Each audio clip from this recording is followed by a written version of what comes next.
as we get into the second hour of this conversation today. So we're getting into an irrigation conversation, one that's been heavy on the minds of very many people for the longest time. One would wonder, why are we talking about that when it is raining, flooding? Well, it never does stop. The Principal Secretary in the State Department for Irrigation in the Ministry of Water, Sanitation and Irrigation is our guest this hour. Our guest host this morning is Mark Bichachi, just pushing conversations with us as we continue this morning. All right. CPA Ephantus Kimotho is the Permanent Secretary in the State Department and is here with us this morning. PS, good morning. Morning. Karibu sana. Today. Well, thank you for being here.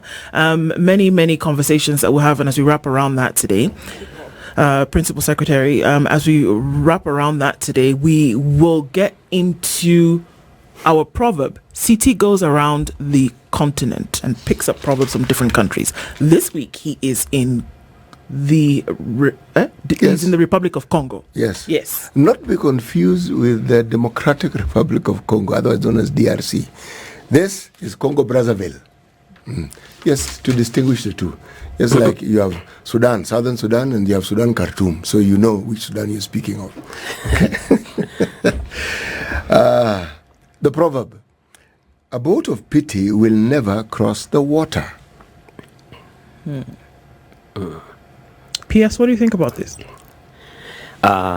Thanks for that. But I'm not very good in proverbs, but I'll give it a try. Thank you. It means you can't make it if you're not confident of yourself. You've explained it well and simple. Yep. Yes. Because when someone wallows in pity, what does it tell you about them? Something has happened, yes.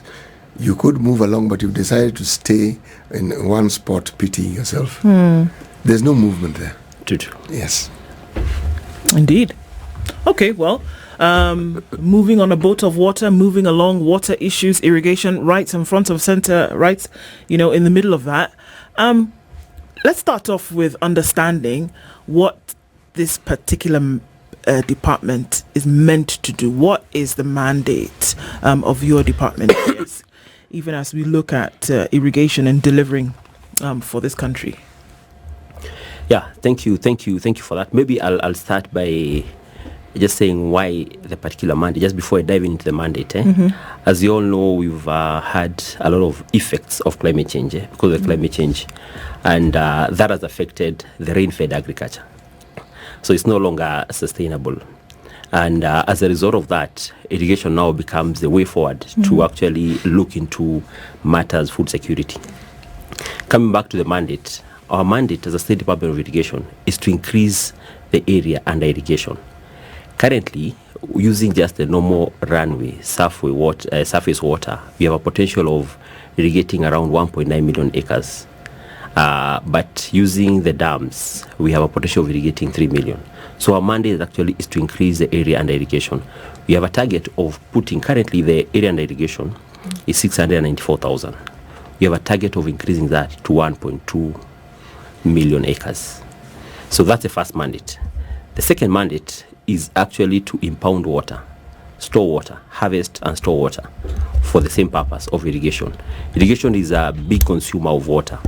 Actually, in any particular dam, you find irrigation consumes around 87% of the water. So for us to have sustainable agriculture, we need to dam water and store water. So that's our second mandate. The third mandate is actually to do production, particularly on rice.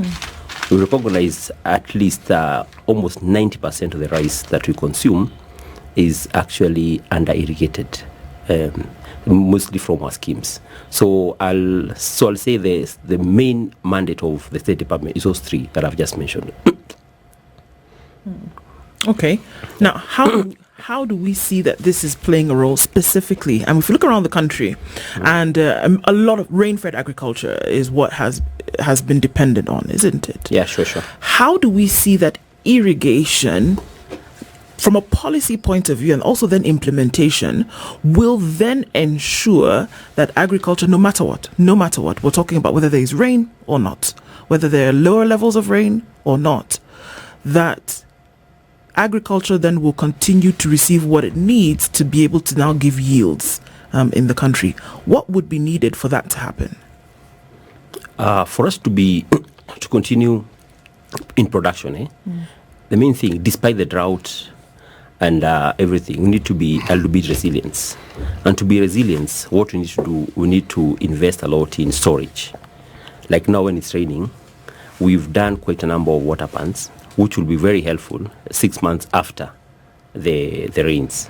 Remember also sometimes 2 years ago, we suffered some droughts and we lost a lot of livestock. To avert such things, that's why we find the issue of coming up with water pans, fodder, and the likes. That's what actually will actually save. So, and that is actually done through irrigation. Yeah.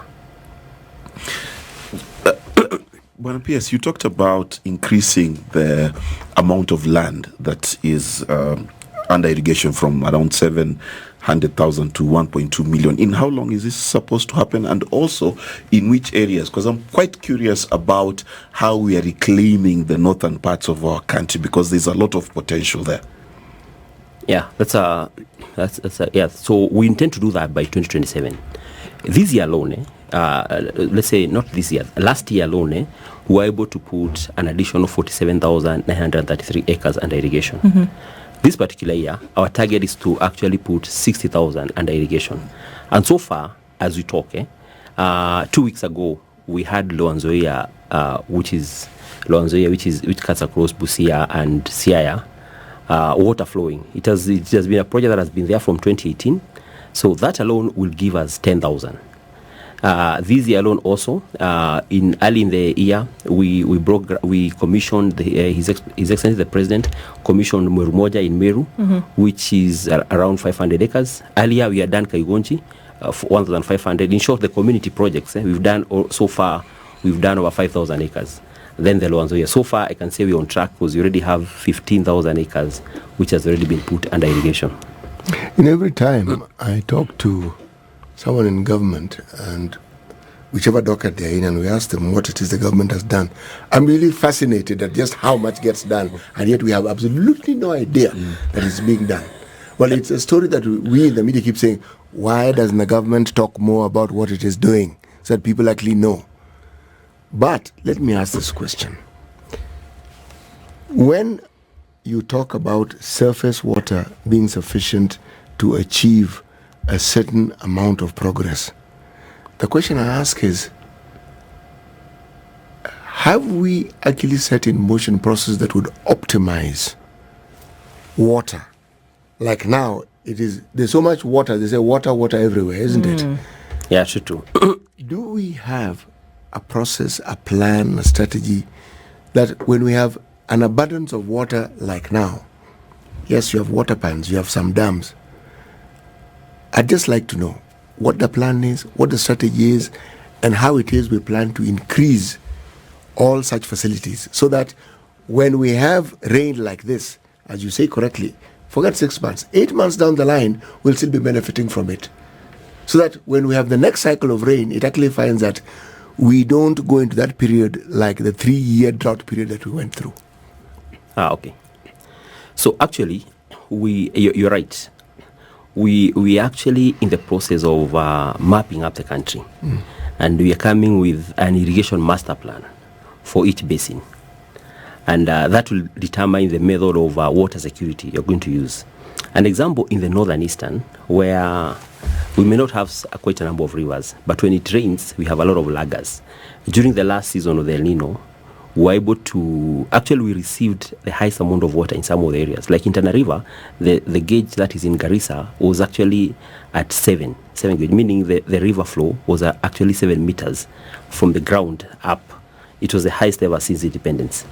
So, but along there, we were actually able to, this is what is called laggers. Laggers, this is where you have, when rain flows, when it rains, after the rain, there's a lot of water that flows. That's what we normally call laggers. Yeah. The laggers, we have like 63 laggers, very huge laggers. These are like huge rivers, temporary rivers. We have like 63 of them. So during El Nino, what we did, we actually mapped up 63 of them, which has a potential of impounding 480 million liters. So with that, what we've done, in each and every ward or where there is a lager, we actually have mapped out an area. Now, after knowing the amount of water, we've gone another step now further and map out where we can do a potential water pan. And this time round, we are doing very huge water pans which are going to be 750,000 cubic, as opposed to before when we were doing small water pans of around 100,000 cubic, which will only sustain you for around 3-4 months. But now the 1 million cubic water, big, actually they're like small dams. Those ones can sustain you for a period of almost 1 year. And over and above that, what you're doing, you're also identifying an area, because in those northern eastern areas, you have a lot of piece of land. You're identifying an area where you can do fodder, irrigated fodder. So that, with irrigated fodder and the storage, that will enhance and the issue of drought going forward. So that's now on the northern part of it. On other areas where we have, where I said where we have service flow, that's where now we are focusing more on irrigation. Places like what I just said, Loanzoia, we have a lot of water flowing before we tap it before it gets to Lake Victoria. Then when we talk about Mombasa, we have Mwache Dam, which will be complete in the next 2 years. Mwache Dam actually will help us impound over 124 million cubic liters. So we will be tapping water just before it gets to Indian Ocean. Mwache Dam is in Kwale County. So those are some of the plans that are there. We also have Uma Dam in Kitui. Those are the dams which are now ongoing. Like Mwache Dam should be complete by 2026. It's already ongoing. Then we have Soinkor in West Pokot. We have Soimurunyi in West Pokot. So those are some of the plans which are there. Okay. So are we saying essentially that with these plans in place, or let's even look at before the plans, that there would be policy whereby it goes towards implementation, whereby around the country, places whereby we would depend on to be able to deliver produce in terms of agriculture, that can actually be water fed throughout the year as a result of these projects that are being put in place. So essentially what we're saying is that with these, there will not be a time whereby yields will suffer or crop will be low because of lack of water. Yeah, actually, in essence, that's what you're saying. We are saying like even the northern eastern part, with those dams, we'll have consistent food security because of those plants. Like for example, also in Radat, we have a dam in Baringo. We have a dam called Radat, which will help us impound around 124 million cubic and help us put to production around 24,000 acres. When you go to a place like Turkana, again, where we also have a huge challenge, we have a dam called Lowat Dam, which again will also help us impound around 324 million cubic.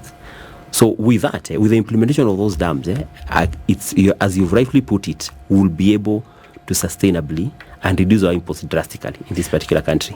Well, P.S., I have a question. Talking about Western Kenya and Nyanza and the likes, the Ethiopian Renaissance Dam has had issues with Egypt, and we know there's a treaty going back to the 1920s about Egypt and things like that.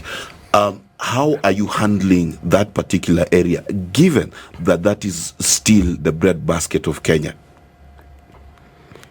Yeah, so I think when you talk about, I think the one you talk about in Ethiopia had actually, that's a transboundary. It has an issue of transboundary, but the one for Western doesn't have those effects. Like the I've just talked about, Loanzoia. Loanzoia has a lot of flow that even at times it becomes a havoc. We have to use dikes to actually control. That's the same one that goes all the way to places like Budalangi. So with what we are doing, actually, we're even trying to control. We also, in the process, we're also doing flood mitigation and such like. At the same time, we are trying to stop a havoc. At the same time, we're also trying to create food security for the area. But please talk a little bit about containing and averting the havoc. What is it that is done? For instance, what causes flooding? I know there's a lot of water from a layman's point of view, but is it something that can be averted? Is it something that can be contained? Yeah, so flooding is an overflow. Yes, it is an overflow. Yeah, and that overflow, one way to manage it is through dikes. And the other way to manage it is through storage, which are some of the issues you're saying. Actually, you'll realize when you dam water, you actually control flooding. Because what you do when you come up with a dam, like for example, Tana River, which actually normally has a very huge impact whenever it rains. When we dam high ground fall, in essence, what we'll do, we'll have control. High ground fall is 5.6 million cubic. When you dam it, you actually control the river flow. And actually, the other alternative of the advantage of damming is that also you prolong the period of the flow of water over time. You know, there's if you fly towards Lamu during the rainy season, you are met with a very interesting spectacle. That is the Tana River, even as it weaves its way into the Indian Ocean, because you see this brown, sinewy snake-like movement. Okay.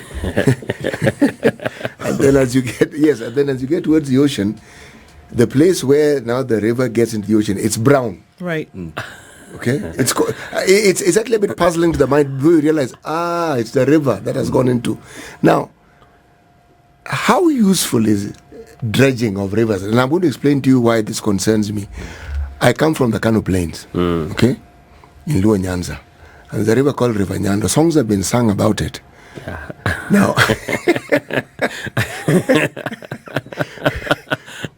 when it floods,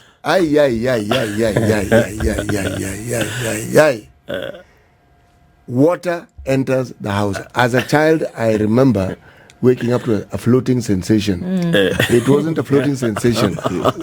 We used to sleep on a reed mat. That was what we slept on, not a mattress. So when water entered, the reed mat, the bed, was actually floating. Yes, okay? So I'm simply saying, when you consider flooding, you're considering water that could have been put to use. And I want to understand what dredging then does and how useful it can be in situations like this to help augment the dam, the damming that you mentioned. Yeah. So you're right. You're right. Some of the things that can be done is also to do is the activities to do upstream. Yes. So and those are some of the issues we're also looking at. You need to invest a lot in the upstream. Because when you invest a lot in the upstream, also we also reduce the siltation, which you find the guy is saying by the time water is getting to the ocean is brown water. It has carried a lot of soil erosion. A lot of topsoil has been taken. Yes. But if we invest a lot in conservation, that's why we have to work closely also with the Ministry of Environment and Forestry, so also to also invest in the upstream. Because for us, when you do irrigation, actually we are an abstractor. We are actually abstracting water. But for us to ensure the water is clean, we need, and also to avoid the soil erosion, we need to do a lot of land reclamation. That's why you find even in our department, you also have a small unit of land reclamation, which also works closely with the Environmental State Department and Environment State Department and Forestry to invest in the upstream part. A good example is at the river, whereby we now have Nairobi River Commission. Nairobi River Commission will also be working, because right now in the river we're tapping a lot of water, like Thwake, we're also tapping from it. But you find by the time water is getting to Thwake, it's not very clean. So, but now when we invest in Nairobi River Commission, we'll be able to, some of those interventions, like now we intend to, under Nairobi River Commission, we are to do bamboo trees, along which actually are very good in cleaning and at the same time conservation. So there must be both efforts. We must have conservation efforts, consistent and focused conservation efforts along our rivers at the same time, and that also helps us also in recharging. Because the minute that also helps a lot in recharging, at the same time the cleaning of the water. So there must be concerted efforts, and that's why you have to have a one government approach when you're looking at all these things. Yeah. Before we go to the break, I just want to ask, so the one government approach to, I just want to take the example of Nairobi River, for example. For as long as I can remember, Nairobi River has, I don't even know that we can call it a river because it has so many other things in it apart from water. There have been many projects to see the cleaning of the river, for example.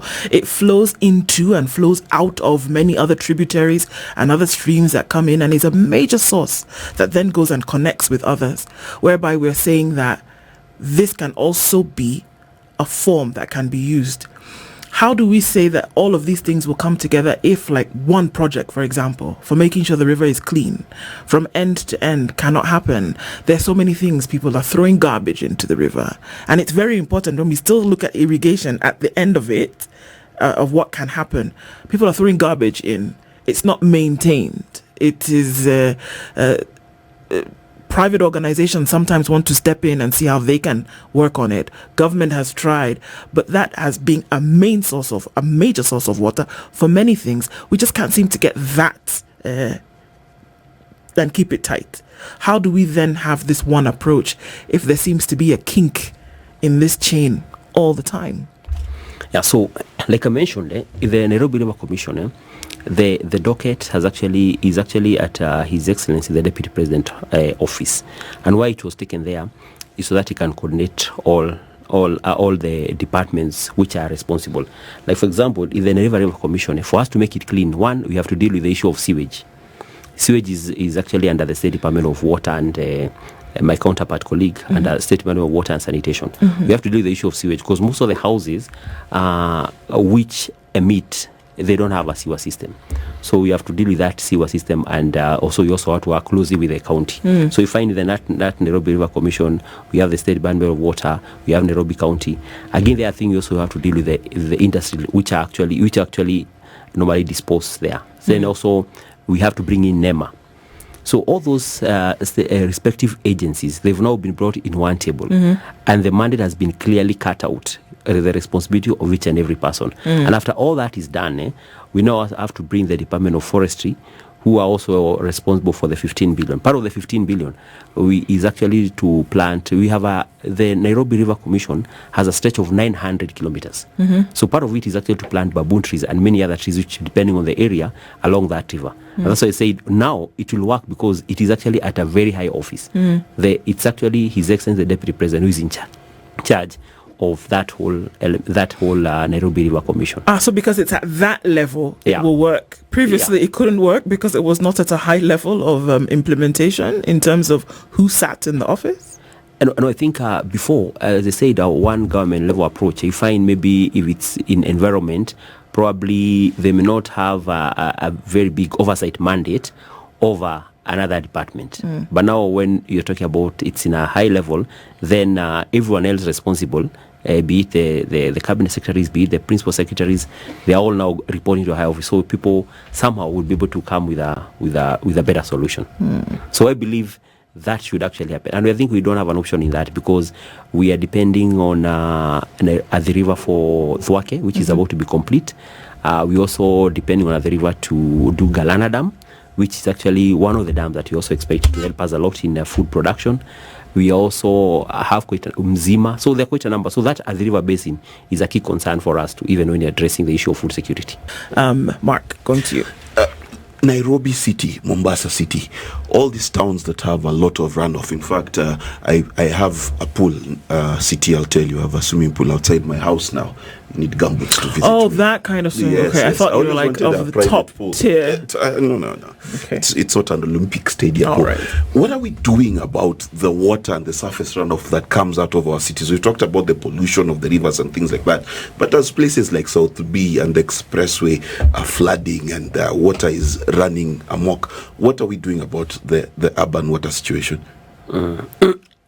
We have the National Disaster Unit, which is actually currently working closely with the Nairobi County to handle that situation.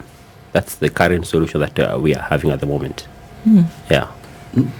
You know, the way you put it, it almost sounds like that unit is there to cause disasters.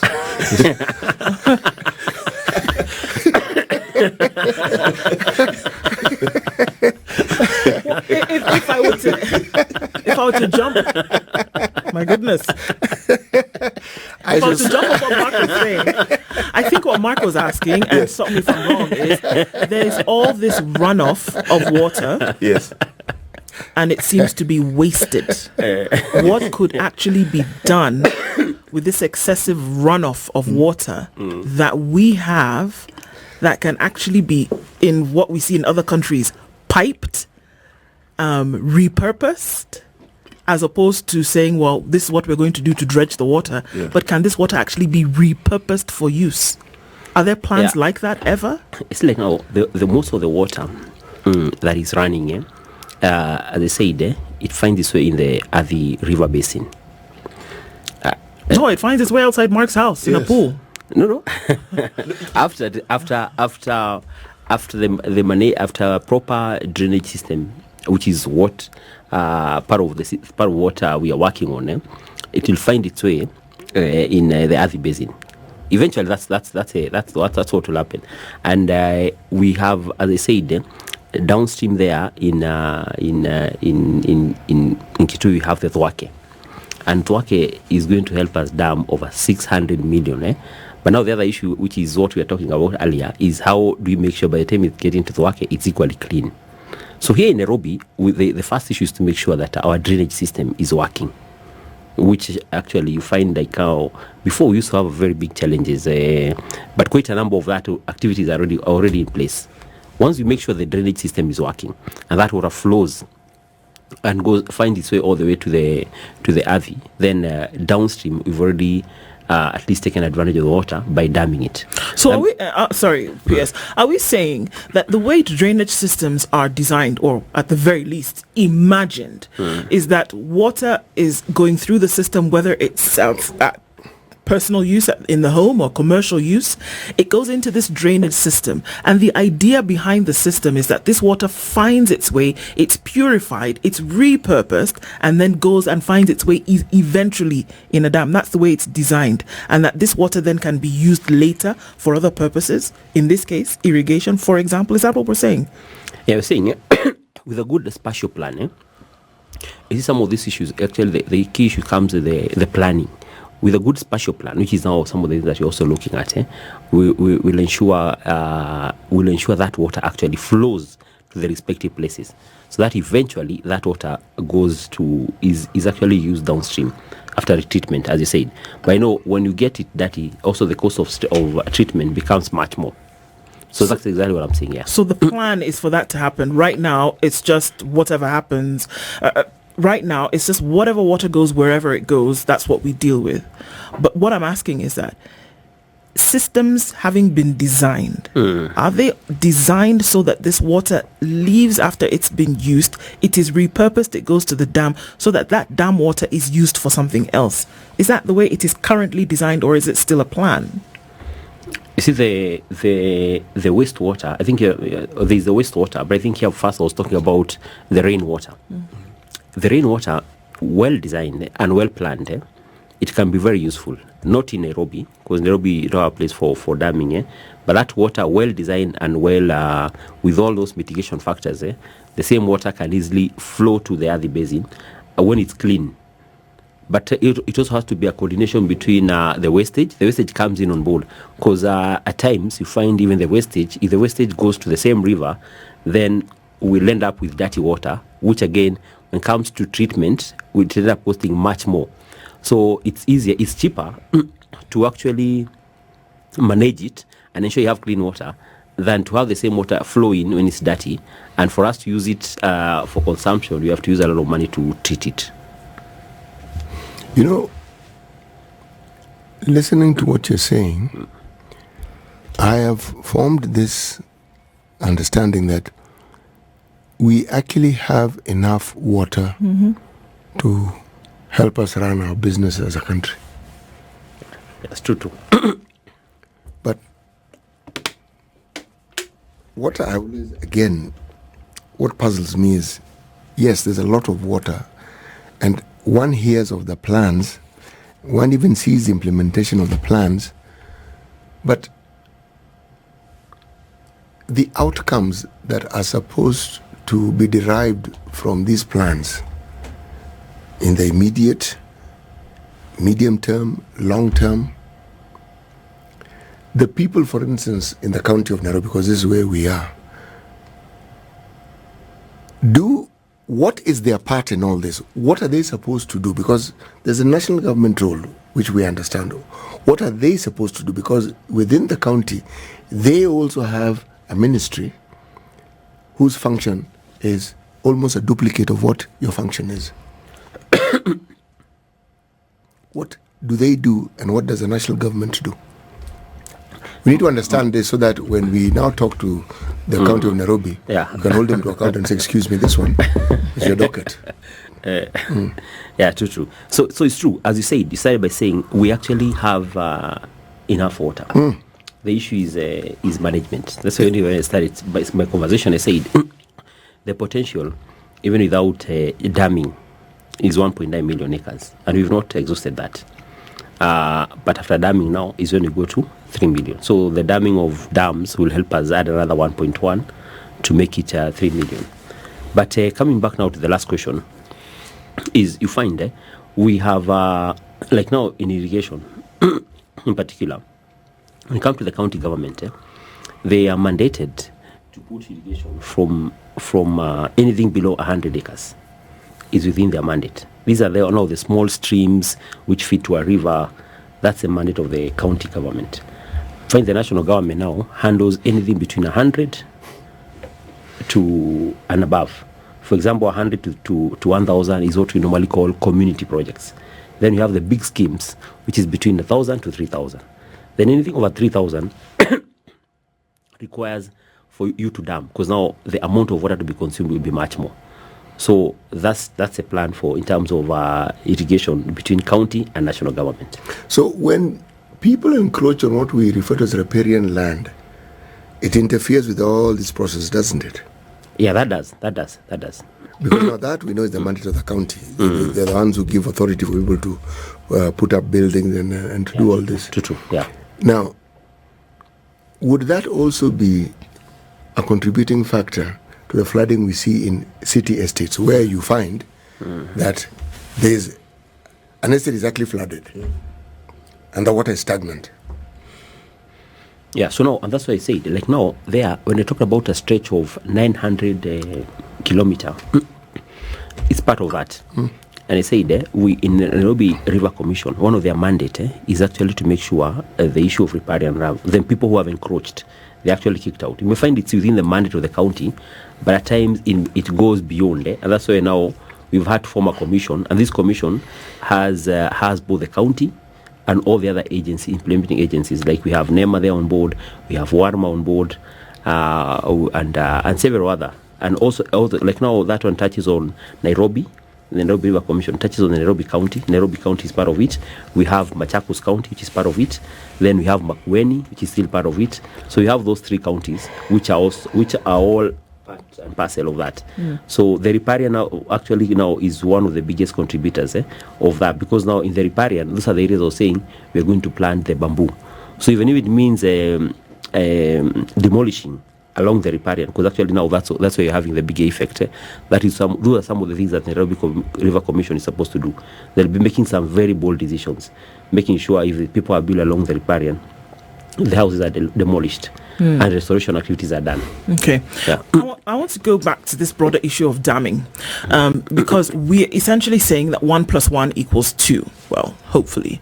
That in the case whereby you actually have dams completed around the country, that these will actually lead to a better state of irrigation, that year round, no matter what the rainfall will be, that you then have water that is available for people to use for agriculture, again being one of the markers upon which the economy is hinged, right? Yeah, true. And if we continue to say that, the speed at which these dams are being I wouldn't even say they're being completed, the speed at which progress is being made on these dams, and it's a bit worrying, isn't it? Because we're saying essentially that agriculture will depend on irrigation and not rain-fed agriculture anymore. That it will be irrigation in order to make sure that through the year you can have a yield. But we are not able to finish them or even progress on them at the speed at which would be required. Thwake Dam has been a story forever. I don't even want to talk about the other ones that were wrapped up in controversy. Are dams and water pans actually the best way to go when it comes to storage of water for irrigation? I ask this because we have very many examples of countries whereby water is stored underground. Water is stored and piped underground, and then that can be used for irrigation in the future. And sometimes overhead pipes are then created whereby there's an underground water storage, and then that's used for in an aerial manner to then provide water for irrigation. Would that be something that could actually be considered? Okay. First, let me start with where you started, the issue of the dams and the speed at which they're being done. You recall His Excellency, the President, when he began the term, he talked about the 100 dams, and he said these 100 dams, we're actually going to look at them not from GOK funding, exchequer funding, or from a development partners perspective. We are going to do PPP. That is a public-private partnership. Yes. In essence, when you do public-private partnership, the speed at which the dams are being built is going to increase, because you're talking about a private person injecting the money. The role of the government there is actually to acquire the land and clear on the way leaves. And that may not be a very substantial amount in the course of the dam. And some of the areas also where you're doing the dams, we already have government land, like in Galana. Galana, we already have, the government has 1.7 million acres. So we don't need to acquire any land. And there we've already gotten, and for irrigation dams, they're a bit unique in a way, in that for irrigation dams, you normally get two private partners. Like in Galana, we have a private partner who is doing the dam. Then on the other side, we also have a private partner who is actually doing production.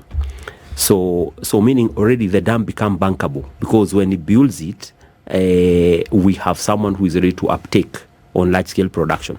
So the two now, you find, because dam for irrigation dam is actually an economic. It's actually meant for production. You find like now we have people who are willing to pay a water tariff of 7 cubic per liter. So an example, Galana Dam is going to be 300. The dam is going to impound around 350 million cubic. So if you multiply that by 7, that can tell you the amount of income the person doing the dam is likely to generate. So you find it becomes attractive. So that's what I'm saying. For irrigation, some of the irrigation dams are going to be built very fast. And we're also having conversation. Like at the moment, we're having conversation around 6 of them. There's Galana, which is already having we're just about to break ground. We should be breaking ground in July, because the private party has been doing studies on the dam, confirming the feasibility studies, confirming the financial model. So that we will be closing, and by July we should be able to get to the ground. And by June 2027 latest, we should be starting production. And they are talking about production of 200,000 acres is what they're going to put to production. So let's just take for example something like maize, because in Galana the person doing the large production has actually done some test run on 500 acres, and using irrigated agriculture, he's been able to produce 35 bags. The best we do in Kenya is around 25 per acre. He's doing 35 bags per acre per season, and is likely on a very ambitious level he can do 3 seasons. But because of soil health, we have to do an alternate crop. So you find he might do 2 crops. So that's around 70 bags per acre. So we're talking about 100,000. That will give you 7 million. So we're talking about 200,000, but you may not do 200,000 all of it on maize. So already that's already bridges a very big deficit of maize by just that one dam. Talk about there is also high ground fall. High ground fall, that may take a little bit longer, maybe not maybe 5 years, but high ground fall itself, 5 to 6 years. Will help us put over 400,000 acres into production. Again, we already have a private party from UK. If you remember, in COP 27 in November, His Excellency the President and the Prime Minister, that's when that deal was signed. They've been on the project development phase, and right now they're actually under evaluation. So very soon also, they should be getting to a concession agreement, and they start the process. It might take maybe 6 years, but at least after 6 years, you're talking about putting 400,000 acres into production. Part of that 100,000 acres is dedicated towards rice production, and that will also help us in damming and controlling the river flow and the floods of Tana River, which is actually where you normally have the biggest issues of flood mitigation. So again, you see there we are talking about not just we secure food. At the same time, you can imagine the number of jobs that will be created from that. You can imagine issue of food security. So already Ghana and like that, when I say 100,000 acres put into production, and 1 acre normally gives you an average 2.8 tons of metric ton of rice. So that means you're talking about 280,000. So in 2 seasons, we're talking about 506,000. That really helps us reduce our deficit of rice in importation in Kenya. So then we have a dam like all those we have in conversations. We have Radar Dam. Already there's a private party who right now Radar is under what we're calling evaluation. The two already have come to a completion. Ghana is way ahead, almost going to groundbreaking. High Grant, we're just about to get the concession agreement. Radar, we are doing evaluation. So all this, what will happen? Because it's private party, we're not using the government money. We can afford to have them run concurrently. So you can even have, at a go, we can have 10 dams running concurrently. It's just that right now we have to make sure that at this stage we conclude on all of them. Then we have Lowat Dam. Lowat Dam is in Turkana. It will help us. Lowat Dam has around 324 million cubic. It will help us put area under production around 37,000 acres. Lowat Dam will help us in terms of sugar. You know, we've been importing a lot of sugar, so that will help us a lot on that. And we are going to do this short-term sugar. You know, when you do irrigated sugar, you can do the one that has around 8 months, as opposed to this other one which normally takes 18 months. Then, so we have quite a number. So you see all those dams now taking on at the same time. And as I said earlier, you see these dams also helping us also in flood control. But the other methods, we also consider them. Like we have in Turkana, we have the aquifers, which we are also considering that. But the aquifer, the biggest challenge we've had is the salinity. But now we understand when you go down, like maybe a kilometer, we might be able to get some fresh water, which is now good for irrigation. Quick question. We've talked about the dams, PPPs, the farmer. How does a local farmer next to these dams, next to these projects, how do they plug in? How will they benefit? How can they plan that 6 years from now I'm near what dam, I'm going to get this water? How do I plug in? Yeah. So what you're doing, we have what we call outgrowers. Most of these large-scale producers, they have what we call, you have the nexus. Nexus is where he'll set up his mill. Let's take, for example, Bura. Let's say a place like Bura, which is a very practical example. Bura, we have the Bura irrigation scheme, and in there we don't have a dam, but Bura has a potential of 176,000 acres. But with the normal flow of the canal that was finished the other day, we are able to put 25,000 acres into production. An additional 25,000 acres, 25. Right now we have 5,000 acres under production, and we are able to put another 20,000 acres under production. So a case example is when we have a large scale producer who comes on board, he sets up the milling plant, he sets up all the equipment needed for production. Then he also goes ahead and does his own production. But also they embrace what we call outgrowers. Now, the outgrowers model is where the local farmer is able to be trained on what is needed, and because the local farmer at times may not have the capacity to do processing, may not have the capacity to do the marketing, then this person now creates him, sets up the plant, shows them how to go about production in terms of quality, in terms of the seeds, and some of them will go ahead and give you money for inputs. Because for you to be able to have quality for export, for us, so that the farmer can benefit, you need to use the right quality of seed, the right inputs, and the right farming method. So some of these investors, because they have an intention, whereby you find 25% they produce internally, 75% they get from the outgrowers. So our local farmers along those dams, they are going to be very big beneficiaries. So it's going to be primarily a big industrial complex, and then the farmers, whether it's maize, it's rice, it's sugarcane, it's whatever, they'll be feeding into this system. So they have to be contracted by these big producers. Yeah. So it will be more like a contract farming of some sort. Yeah, that's a fact. Yeah. A lot of these things that we've spoken about today are future. They're things that will come in 2026, 2027, whereby plans have been done, whereby, we've looked at the state of things and said, okay, this is happening. What's happening today with the state of irrigation, whereby farmers that Mark mentions are benefiting today because of things that have been implemented to make sure that agriculture actually then can hold up the economy, which we've already said it has many times. What is happening today that people can say, actually, you know what, here it is, has been done, and as a result of this is what we're yielding? Or is all of this aspirational? It's futuristic, and we'll say that these things will be done later. But what about today? Okay, I'll start with the Loanzoia, which I said water is started to flowing by gravity. And I mean water is flowing by gravity, we mean that there is no cost of pumping. Loanzoia, I would say, is more like an extension of the old Bunyala scheme. But now we've expanded it. That's why you find the old Bunyala scheme was actually in Busia. And it was tapping water from the same river, the Loanzoia River, but by virtue of pumping. The farmers were incurring a cost of pumping. Initially, it was diesel. It was changed from diesel now to electricity. So the farmers of Bunyala scheme were actually pumping water. And so that means there was a cost as farmers, as a scheme, they were coming together and incurring a cost of operational maintenance, which was going to pumping. But now, with the flow of water, now when the Loanzoia now has been taken upstream, that's why it is now touches on Siaya, and it has been connected to the old Bunyala scheme. So very soon, His Excellency the President will be coming to decommission, officially, to decommission the old Bunyala scheme. So that means the farmers of Bunyala today, they're actually benefiting by virtue of the fact that the cost of production has gone down because they no longer have to pay for the cost of pumping. That's one. Then we have a place like Ruafura. Ruafura is here in Kiambu. We just commissioned a project. People have been, but then in Loanzoia, on the Bunyala, they are benefiting immediately.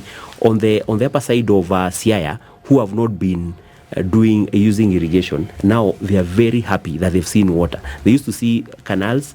They never, but now they have hope. They've seen water, and we're working very well with the county government of Siaya towards capacity building them and helping them. We also set up a pilot plant for them to see how production is going to be done. And right now, they've also formed what we call irrigation water use associations, which is in blocks, and they are on how to manage the water, and also we've brought them together under cooperative. Also to help them in future marketing, but that's the future again.